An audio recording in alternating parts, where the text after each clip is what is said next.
한 절 말씀이지만 이것은 결코 짧은 내용은 아닙니다. 왜냐하면 행하라고 하는 이 말씀 속에 우리가 평생을 우리의 호흡이 다하는 그날까지 이 말씀은 우리가 감당해야 되고 지켜야 할 아주 중요한 말씀이기 때문에 그렇습니다. 꼭 이 말씀을 기억하십시오. 고린도전서의 결론이거든요. 이 고린도전서는 굉장히 중요한 바울의 그 어떤 신앙관과 그리고 교회가 건강하게 이렇게 세워지는 관점을 우리에게 보여주고 있는 말씀입니다. 그렇기 때문에 이 짧은 내용 한 절, 적어도 여러분이 신앙생활 하면서 성경 구절 몇 개는 외워야 되지 않겠습니까? 그 중에 하나, 바로 고린도전서 16장 14절, 결국 이 고린도전서의 결론이지요. 이 말씀인 이 모든 일에 사랑으로 행하라고 하는 이 말씀이 여러분의 아주 중요한 그 삶의 신앙의 모토가 되고, 또 이것을 부여잡고 사업을 하고 이 말씀을 부여잡고 가온으로 정하고 이 말씀을 개인의 신념으로 받아들인다면 여러분의 신앙에 놀라운 역사가 일어날 그런 이 강력한 능력이 역사되어질 수 있는 그런 말씀이라고 봅니다. 제가 늘 여러분에게 말씀드립니다마는 에너지와 에너지가 합쳐지면 시너지가 일어나거든요. 여러분 믿음 가운데 하나님의 이 말씀, 이 모든 일에 사랑으로 행하라고 하는 이 말씀이 여러분의 가슴에 들어와서 여러분과 이 말씀이 만났을 때 시너지가 일어날 수 있다고 봅니다. 여러분에게 있어 가장 중요한 단어 하나를 뽑아라면 뭐 다양하게 나오겠지요. 정말 어떤 분들은 돈이라고 하는 단어를 뽑을 수도 있습니다. 건강을 뽑을 수도 있겠습니다. 또 너무 이렇게 힘이 없어서 정말 억울하게 당하는 분들에게는 권력이 내게 있었으면 좋겠다, 그래서 권력이라고 하는 단어를 선택할 수도 있겠습니다. 그러나 저는 여러분이 어리석은 자가 되지 않기를 원합니다. 사랑이라는 단어를 선택해야 된다고 봅니다. 이유는 어린아이, 아주 어린 아이들에게도 꼭 필요한 것이 뭘까요? 사랑입니다. 늙은 노인에게도 사랑입니다. 가난한 사람에게도 사랑입니다. 돈 많은 부자에게도 사랑입니다. 병든 사람, 건강한 사람, 몸이 건강한데 사랑 없으면 고통입니다. 여러분의 가정에 사랑이 필요합니다. 제가 살아보니까 가정에 사랑이 없어지니까 가정이 아니라 감옥입니다. 톨스토이는 사람은 빵으로 살지 아니하고 사랑으로 산다라고 말했습니다. 사랑하는 여러분, 하나님의 말씀인 성경, 우리는 오늘 이 성경을 중심으로 이 자리에 함께 모였습니다. 예? 다른 어떤 이유도 아니에요. 이 살아계셔 역사하는 성경 말입니다. 예? 성경이 가장 중요하게, 성경에 있는 모든 단어 가운데 마지막 하나를 남겨놓으라면 어떤 단어가 될 것 같아요? 그건 바로 사랑입니다. 오늘 말씀에 고린도전서 16장 14절, 너희 모든 일을 사랑으로 행하라. 사랑은 명사로 머무는 것이 끝이 아닙니다. 이 사랑은 동사, 움직이는 살아 움직이는 역사의 단어여야 합니다. 예수님의 사랑은 명사가 아니라 동사입니다. 좀 더 구체적으로 말씀드리면 성경에서 우리에게 요구하는 사랑은 추상적인 그런 것이나 그냥 로맨틱한 사랑에 젖어드는 것을 용납하지 않습니다. 성경이 말하는 사랑은 동사입니다.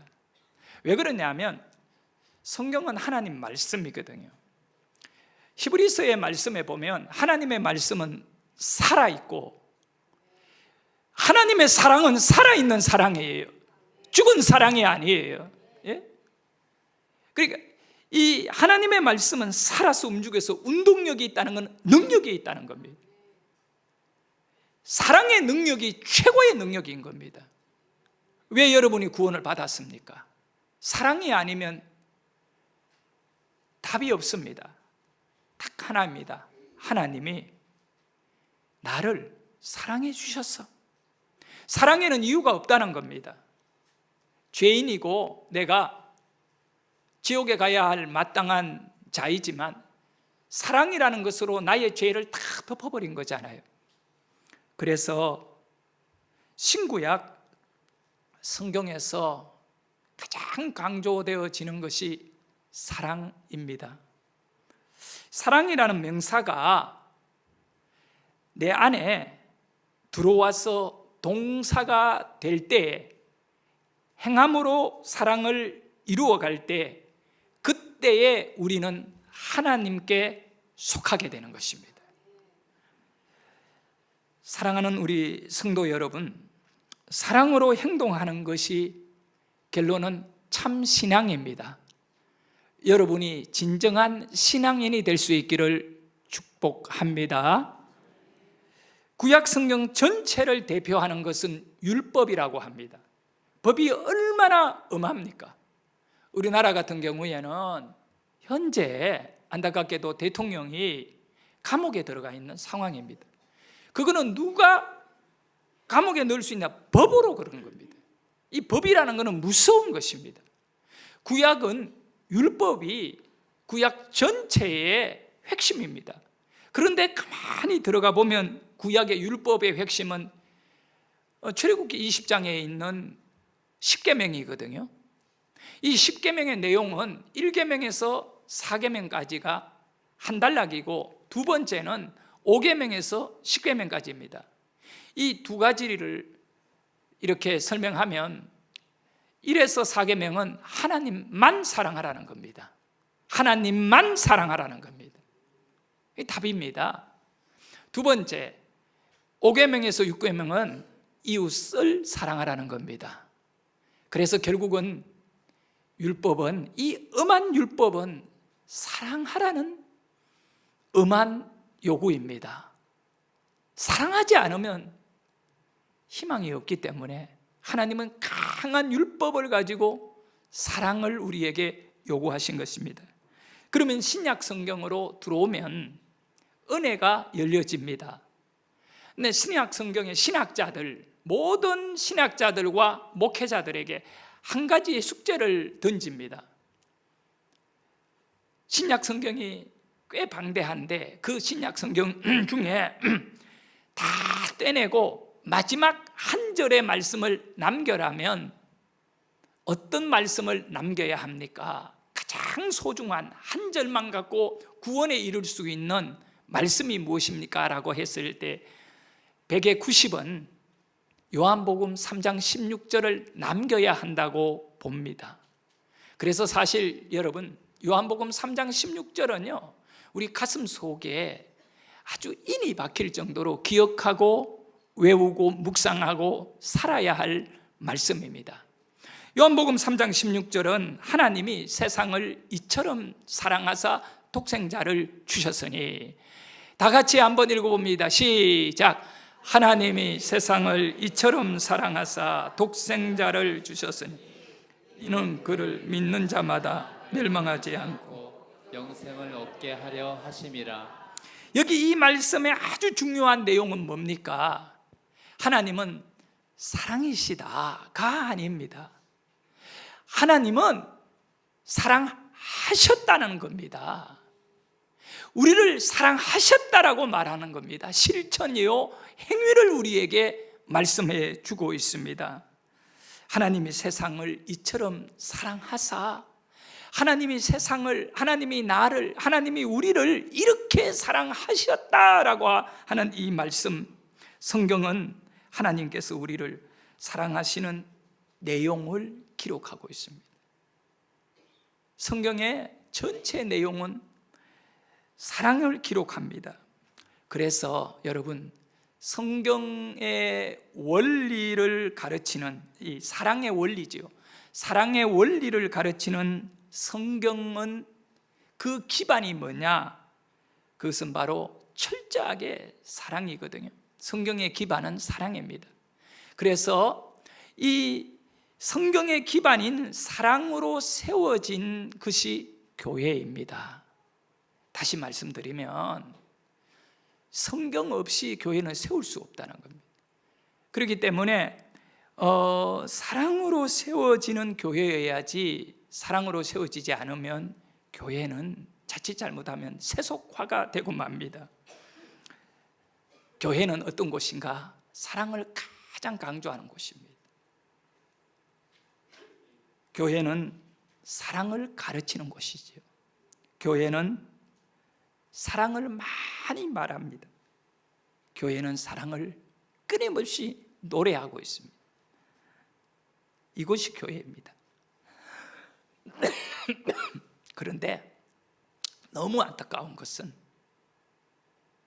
사랑을 가장 강조하고 가르치고 말하고 사랑을 노래하고 있는 이 교회에 오늘날 어느 교회에 따질 것 없이 사랑 때문에 마음의 상처를 받고 가슴 아파하는 사람들이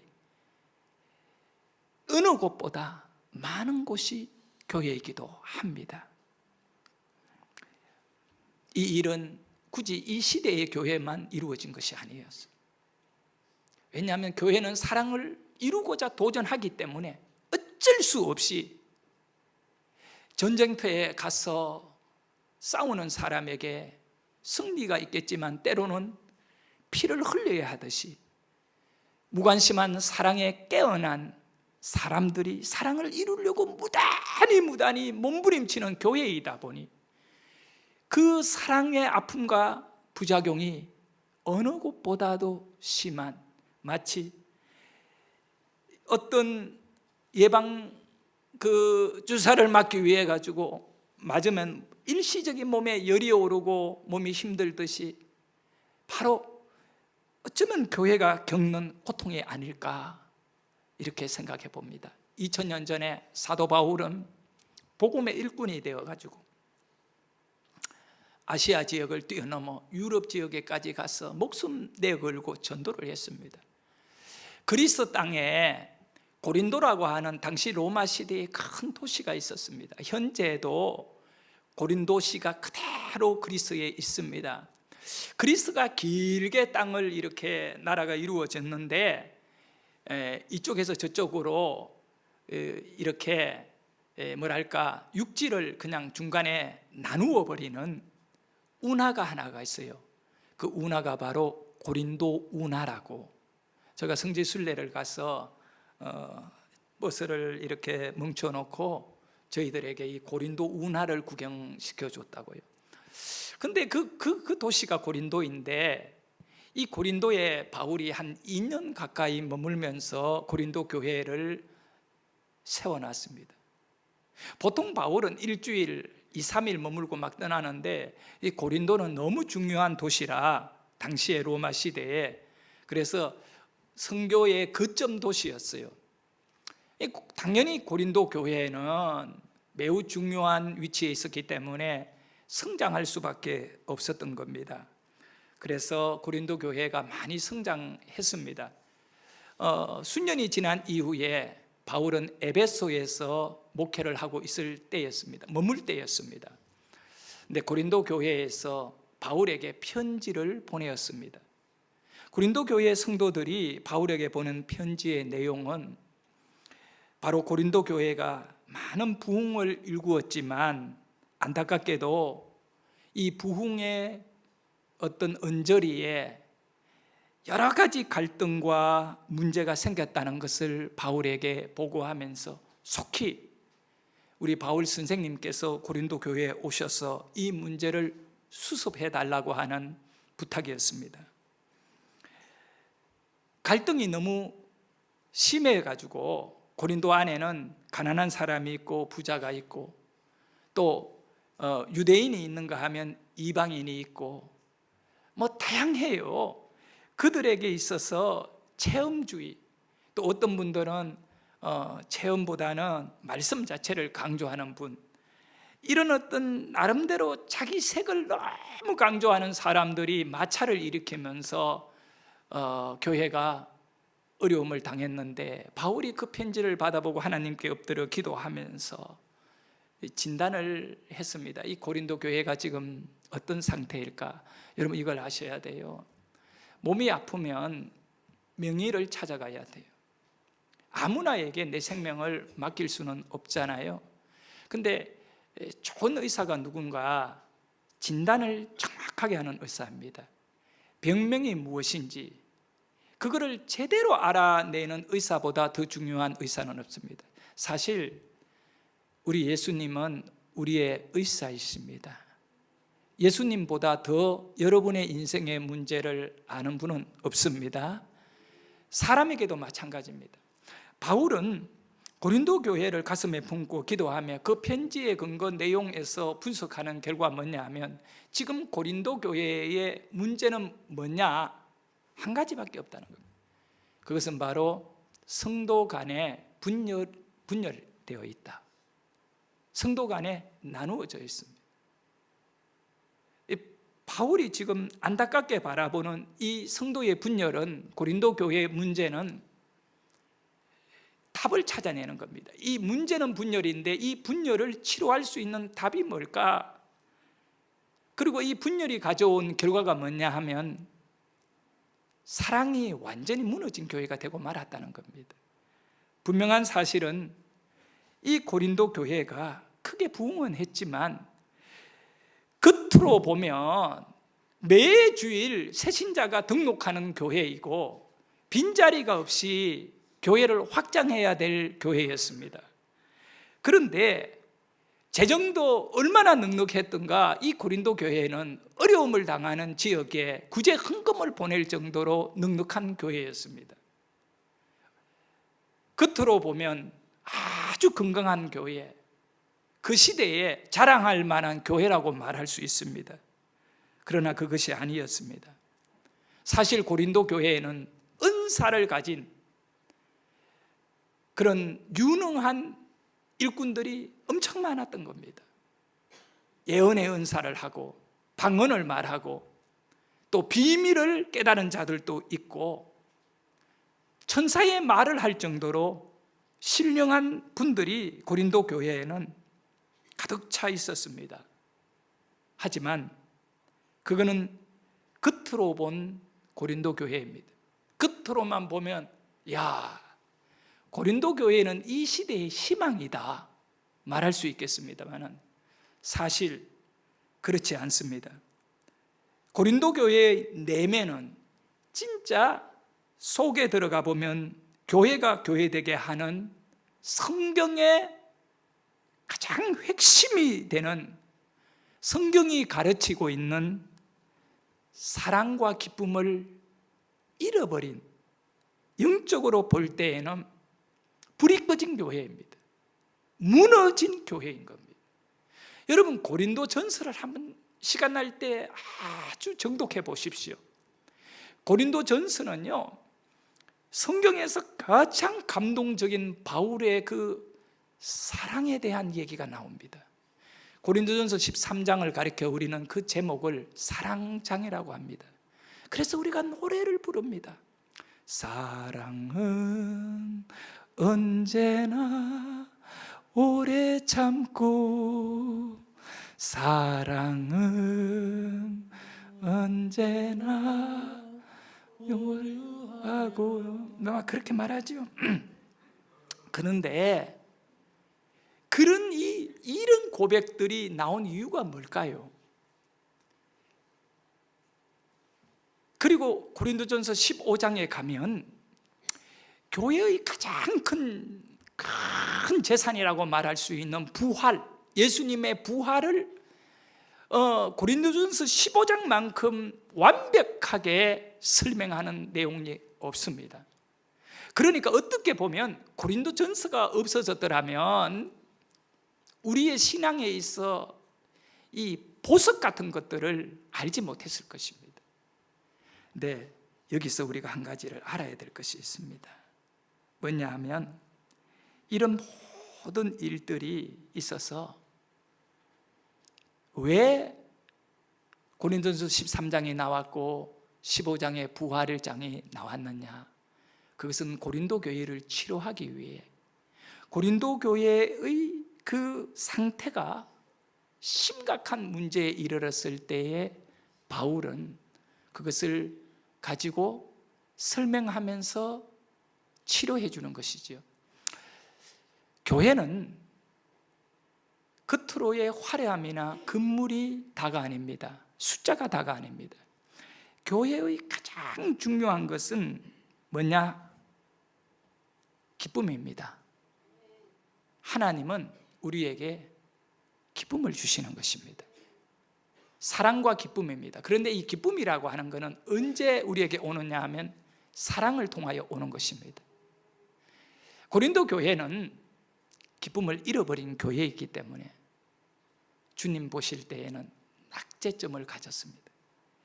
어떤 집사님이 토요일 이사를 하고 급하게 이렇게 직장을 옮겨야 해서 이사를 하고 주일 교회를 찾아서 아내와 아이들을 데리고 이제 집에서 나와서 이렇게 교회를 찾았습니다.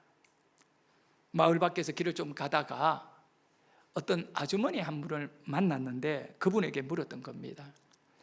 제가 어저께 이사 와서 이 지역에 잘 몰라서 그런데 가까운데 어디 교회가 있느냐고 교회를 좀 알려달라고 하니까 아주머니가 아래 위로 이분들을 가만히 살피더니 한참을 생각하다가 손을 가리키며 이 골목을 따라 쭉 가서 옆으로 가면 꽤 큰 교회가 하나 나올 겁니다. 그래서 당연히 그 교회 가락하는 줄 알고 그래요? 하는데 그 교회를 지나서 그 교회를 지나서 아래쪽으로 조금 더 내려가면 그렇게 크지는 않지만 교회가 하나 있는데 그 교회로 가시면 좋겠습니다 라고 하더래요. 그래서 이 집사님이 이분이 그 교회를 알고 있고 다니는 분인가? 그래서 그러면 아주머니가 그 교회에 다니십니까? 라고 물으니까 아이고 아니다고 자기는 교회 안 다닌다고 하더래요. 근데 이 집사님이 의문이 생겼습니다. 왜 그 교회를 지나서 그 교회로 가라 했을까? 그런데 아주머니 왜 가까운 데 교회가 아니고 그 지나가서 그 다음에 교회를 가야 됩니까? 라고 물으니까 그래요? 제가 교회는 안 다니지만 이 마을에 오래 살았어요. 제가 아주 토박인데 근데 보면 저기 큰 교회는 예배드리고 오는 성도들의 얼굴이 전부 다 사가 있어요. 근데 그 아래 교회에는 얼굴들이 막 피어 있고 기쁨이 있고 그래서 내가 만약에 교회를 간다면 그런 이 기쁨이 있는 교회를 가지 않겠나 싶어서 당신에게 그 기쁨이 있는 교회를 가라고 한 거예요 라고 안내를 했다는 얘기가 있습니다. 여러분 그렇습니다. 고린도 교회는 세상 사람들이 볼 때에도 기쁨이 없는 교회입니다. 사실 고린도 교회의 성도들은 사랑 때문에 모인 사람들입니다. 그런데 그 본질은 잃어버리고 사랑과는 거리가 먼 일만 하는 은사만 쫓아가는 그런 성도가 되고 말았습니다. 사랑과 거리가 멀어진 교회는 여러분 이걸 알아야 돼요. 절대로 은혜로운 교회가 아니다라는 사실입니다. 사도 바울은 교회가 교회 되게 하는 것은 은사가 아니다고 말합니다. 여러분, 우리는 은사를 얼마나 중요하게 여깁니까? 은사라고 하면 다양한 영적인 일꾼을 말하는 겁니다. 이 은사가 있어야 일을 하잖아요. 바울은 고린도 교회에 분명히 말합니다. 성도의 숫자가 결코 교회가 아니다는 겁니다. 그러면 교회는 뭐냐? 사랑이라고 말합니다. 사랑이 무너진다면 교회는 무너진 것이다. 그래서 고린도전서의 결론, 그것이 16장 14절이거든요. 이 모든 일에 어떻게 하라고요? 사랑으로 행하라. 행동하라. 여러분, 너무 좋아하는 성경 구절이지요. 고린도전서 13장 1절, 2절, 3절, 4절, 5절. 근데 1절, 2절만 볼까요? 우리 같이 한번 크게 읽어봅니다. 시작. 내가 사람의 방언과 천사의 말을 할지라도 사랑이 없으면 소리나는 구리와 울리는 꽹과리가 되고, 내가 예언하는 능력이 있어 모든 비밀과 모든 지식을 알고 또 산을 옮길 만한 모든 믿음이 있을지라도 사랑이 없으면 내가 아무것도 아니요. 여러분, 이 말씀을 한번 보세요. 얼마나 귀한 은사들이 많이 있습니까? 방언하고요, 천사의 말을 합니다. 사람이 천사의 말을 합니다. 그리고 예언하는 능력이 있어요. 미래를 말할 수 있는 사람은 누굽니까? 그 영적인 기품의 세계는 이루 말할 수 없는 것입니다. 예언한다. 감히 이거 우리가 상상할 수 없는 영적 경지에 이르는 사람들이 할 수 있는 일이잖아요. 그리고 어느 정도냐 하면 모든 비밀의 지식을 가진 사람입니다. 매력적인 사람입니다. 그런 사람 가까이 가면 그냥 우리가 뭔가 끌리지요. 그리고 또 어떻게 산을 옮길 만한 믿음을 가진 사람입니다. 그런 사람들은요, 불가능한 일을 막 일구어내는 겁니다. 산을 옮길 믿음. 그러니까 막 불모지에다가 교회 건축을 하기도 하고, 뭐 대단한 역사를, 선교지에 어떤 그런 강력한 일도 일으킵니다. 그것이 바로 일꾼들의 모습입니다. 영적 일꾼들입니다. 그런데 그 화려한 은사들과 능력이 아주 강력하게 나타나는 믿음, 이 모든 것의 결론은 뭡니까? 사랑이 없다면 아무것도 아니돼요. 아무것도 아니돼요. 그냥 조금이라도 챙길 것이 있느냐? 없다는 것입니다. 부도난 신앙입니다. 여러분, 교회에서 믿음을, 산을 옮기는 믿음을 가진 자를 보면 더 이상 할 말이 없잖아요. 그런데 중요한 것은 사랑이 없다면 아무것도 아니다. 아무것도 아니다. 어떻게 생각하십니까? 여러분은 교회를 섬기는 성도는 믿음과 영적인 은사를 반드시 가져야 합니다. 여러분, 이걸 아셔야 돼. 우리는 은사로 일합니다. 그리고 우리에게는 믿음이 있어야 되고 은사가 있어야 되기 때문에 그런 것을 사모하고 또 그런 것을 가진 분들을 존중하는 교회가 되어야 합니다. 그래야 주님의 일을 할 것 아니겠습니까? 그런데요, 믿음이 아무리 좋아도 사랑이 없다면 아무 소용없습니다. 천국에서 아예 다이아몬드 면류관을 받을 만한 그런 일을 한다 하더라도 교회에서 그 사람에게 사랑이 없다면, 바울은 말합니다. 아무것도 아니다라는 말은 이미 끝났다는 겁니다. 예? 어떻게 생각하십니까? 모든 것에서 오늘 고린도전서 16장 14절에 이 모든 것에 사랑으로 행하라 이 말씀 속에 여러분의 모든 것에서 사랑을 빼내버린다면 어떻게 될까요? 상상하는 것조차 무서운 얘기입니다. 자, 여러분의 가정에서 가족 간에 부모와 자식, 부부 간에 사랑 빼내면, 제가 서두에 말했지요. 사랑 빼내면 어떻게 돼요? 지옥이 됩니다. 여러분이 지옥에 살지 않기를 원합니다. 네. 교회는 어떻습니까? 교회 안에 은사도 있고 믿음도 있고 헌금도 있고요, 건물도 있고 목사도 장로도 권사도 있습니다. 그러나 사랑을 빼내면 어떻게 될까요? 예? 안 됩니다. 교회 아닙니다. 절대 안 됩니다. 여러분 직장 어떨까요? 네? 돈 벌려고 나가지. 한 달, 두 달은 나갈 수 있지요. 정말 사랑이 없고 미움과 다툼만 있다면 그 직장 다니겠어요? 못 다닙니다. 절대 못 다닙니다. 여러분 친구 좋잖아요. 남는 건 친구밖에 없다 이렇게 말하잖아요. 좋은 친구 많아야 된다. 예? 그 사람이 성공적인 인생을 살았는가 그렇지 않는가는 친구를 보면 된다. 저는 우리 교회를 이렇게 살피면서 시무장로 7분이 계시는데 어떻게 보면 제가 좀 시기할 정도로 너무 자기네들끼리 친해요. 근데 저 마음에 그게 불편하겠습니까? 그렇지 않습니다. 좋은 거지요. 여러분 그겁니다. 친구 사랑을 빼내면 어떻게 될까요? 원수 됩니다. 예. 그래서 나라도 마찬가지예요.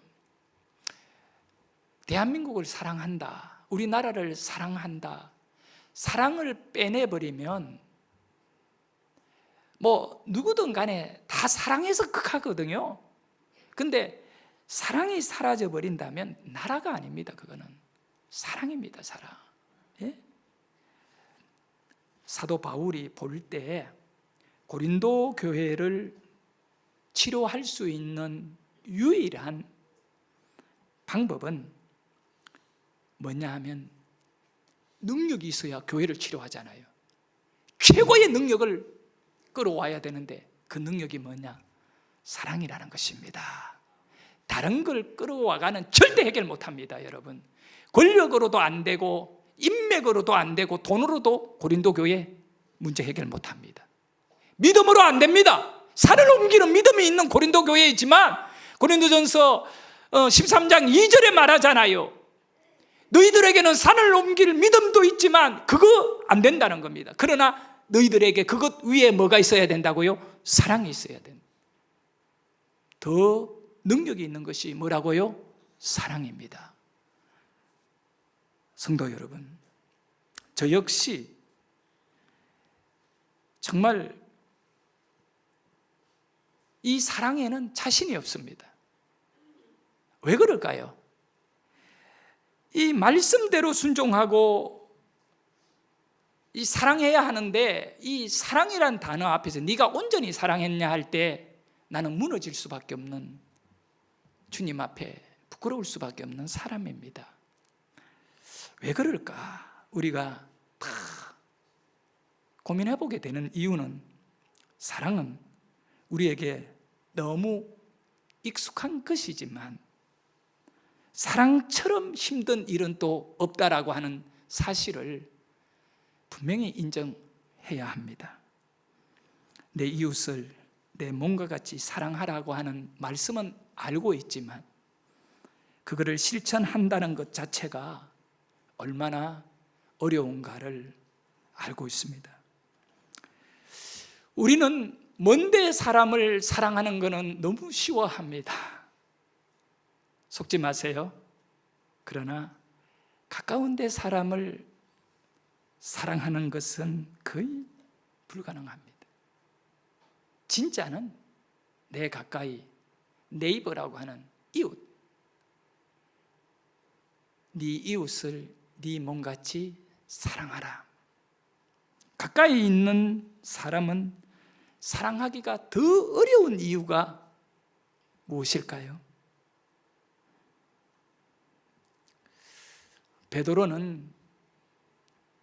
베드로전서 4장 8절에 이렇게 말했습니다. 무엇보다도 뜨겁게 서로 사랑할지니 사랑은 허다한 죄를 덮느니라. 사랑의 능력이 얼마나 이 큰지 몰라요. 무엇으로 여러분 죄를 해결할 수가 있겠습니까? 그런데 성경은, 베드로는 분명히 말합니다. 사랑은 죄를 덮었다. 죄를 덮은 것입니다. 문제는 뭡니까? 여러분이 사랑이 부족하니까 인정하셔야 돼요. 사랑이 부족하니까 상대의 죄를 못 덮어주는 겁니다. 이것은 상대의 죄가 크기 때문이 아니라 내 사랑이 부족하기 때문에 그렇습니다. 그렇잖아요. 근데 멀리 사람은 왜 사랑합니까? 쉽게 사랑합니까? 잘 안 보이니까. 죄를 잘 못 들으니까, 허물이 안 보이니까 그냥 사랑해버린, 나 그거 사랑해. 얼마나 아끼는데 쉽게 갑니다. 가까이 사람은 그만큼 먼지가 많이 보이잖아요. 예?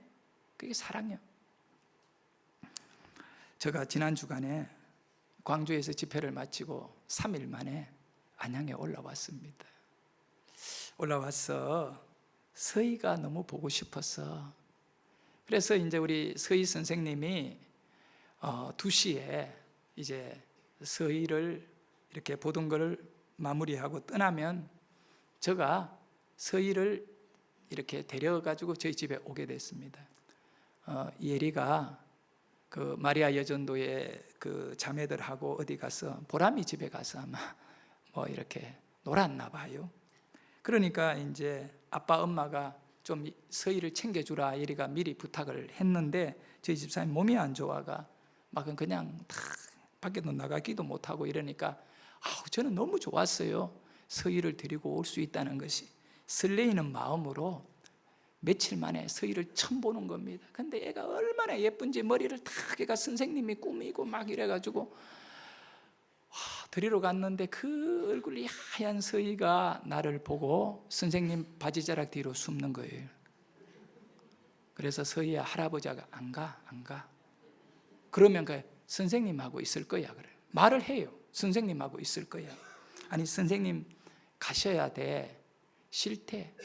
선생님의 그 바지자락을 잡고 막 펑펑 울면서 안 떨어지겠다고.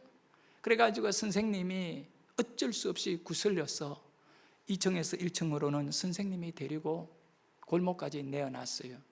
거기서 내가 서희를 꽉 잡았는데 얘가 또 힘이 세가지고 선생님에게로 가겠다고 몸부림을 치는데 도로에다가 들어누워버린 거예요. 해결이 안 돼요. 그래서 제가 애를 그냥 어깨에다가 안으니까, 몸부림 치니까 메고 두 다리를 꽉 잡았는데, 이렇게 해가 막 어디까지 있냐, 카리스를 지나가 여기 집에 오는데 여기 앞에까지. 언제 멈추었느냐, 집안에 들어와서 할머니를 보자 멈추었어요. 얼마나 강력하게 선생님 쪽으로 가겠다는지 몰라요. 저에게 있어서 배신감은 이런 말할 수 없어요. 근데 내가 그 배신감만 갖고 억울해할 이유가 있겠는가 생각할 때 가만히 이 말씀을 또 준비하면서 느낀 거는 그겁니다. 왜 이 아이가 그렇게 선생님을 좋아할까? 선생님이 이 아이를 사랑해 줬다는 것입니다. 매일 3시간씩 얼굴을 보며 이 아이의 인격을 존중하고 서희와 놀아주었던 것입니다. 서희는 다른 걸 원하지 않습니다. 놀아주는 걸 원합니다. 그것이 서희에게는 사랑인 것입니다. 걔가요, 내가 못 보던 행동을 해요. 집에 와가지고 내가 깜짝 놀랐어요. 할아버지 운동하지 나보고. 그거 어떻게? 그러니까 지가 뒤로 눕더니 이거를 이렇게 받쳐가 내가 못해요. 잘 이거 안 되는데 머리와 어깨를 들어 올리면서 엉덩이를 올리면서 막 운동. 이 어른들이 하는 운동이거든요. 그런데 그 운동을 어디서 하니까 선생님이 한대. 아마 서희 선생님은 낮에 서희를 두고 이 운동을 하나 봐요. 그러면서 뭐라고 하느냐면 으이 이러면서 운동을 하면서 하는 서희의 모습. 아, 나는 자기와 놀아주지 않았는데 선생님은 놀아주니 이 아이는 어디로 갑니까? 사랑이 있는 쪽으로 가려고 하는 것입니다. 사랑하는 성도 여러분, 교회는 하나님의 사랑으로 세워진 예수 그리스도의 몸입니다. 요한 1서 4장 16절에 하나님이 우리를 사랑하시는 사랑을 우리가 알고 믿었노니 하나님은 사랑이시라. 사랑 안에 거하는 자는 하나님 안에 거하고 하나님도 그 안에 거하시느니라. 성도가 어떤 사람인가 결론입니다. 성도는 어떤 사람입니까? 다시 여러분은 누구입니까? 딱 한마디입니다. 결론을 내려야 됩니다. 하나님 사랑에 눈뜬 자가 여러분입니다. 여러분이 누구예요? 하나님 사랑에 눈뜬 자입니다. 여러분, 이건 놀라워요. 사랑에 눈뜬 자는요 바보가 됩니다. 그렇잖아요. 연애해봐요. 부모가 아무리 이야기해도 그때 못 깨달아요. 왜냐하면 그 사랑의 눈떠가 거기만 푹 빠져 있는 것입니다. 예? 그 제정신을 차리면 이미 늦은 거예요. 그러니 사랑의 눈뜬 자입니다. 그런데 하나님의 사랑의 눈뜬 자가 누구냐고요? 성도인 것입니다. 그래서 성도는 어떻게 살아야 되느냐? 믿음 안에서는 바보로 살아야 됩니다. 그것이 우리의 삶의 무게인 겁니다. 하나님의 사랑에 눈떴기 때문에. 그러면 여러분이 하나님의 사랑에 눈뜬 자로 살아가는 삶의 비전이 뭡니까? 여러분에게 주어진 인생의 어떤 목적이 뭐냐? 바로 이겁니다.